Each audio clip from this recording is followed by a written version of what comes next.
Break के बाद खबर शामिल करते हैं सरगोदा से। Chief reporter senior journalist M Ehsanul Haq से मियां नसीम शेख ने पार्टनर राना मोहम्मद इखलाक से 16 करोड़ रुपए लेने हैं। उन्होंने तीसरा बंदा खड़ा करके रकम देने की बजाय झूठी बेबुनियाद FIR करवा दी है, जिसका हकीकत से कोई ताल्लुक वास्ता ना है। उन्होंने कहा कि मैं सरगोदा की जानी पहचानी कारोबारी शख्सियत हूँ, फ्लोर मिल्स एसोसिएशन सरगोदा का सदर हूँ। मेरी मिल में तोड़ फोड़ का मंजर देखें। वज़ीर आला Punjab, IG Punjab, RPO, DPO Sargodha से अपील है झूठी FIR खारिज की जाए। मजीद सुनते हैं उनकी ज़बानी। मैं सरगोदे का मशहूर ताजर बिजनेसमैन मियां नसीम हसन शेख आपसे मुखातब हूँ। मेरा इस काम से कोई लेना देना नहीं है, कोई अगवा मैंने नहीं किया, ना मैं इसमें शामिल हूँ।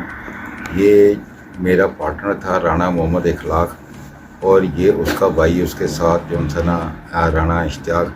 ये उसकी मनकरत की कहानी है। ये जो वीडियोज़ हैं वायरल हो रही हैं ये फेक हैं।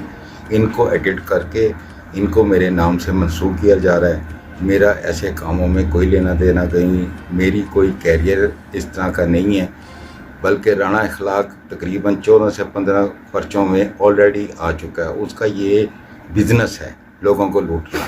मेरा 16 करोड़ रुपया इसने गबन किया है, जिसमें इनके साथ मेरा मामलात हैं जो तय नहीं पा रहे, ना ये तय करना चाहते हैं। और जो मेरे साथ ये मंसूब कर रहे हैं साकिब खान को, Saqib Khan as a supervisor मेरे पास काम करता है। उसका इस मार्जिन से या इस चीज़ से कोई लेना देना नहीं है।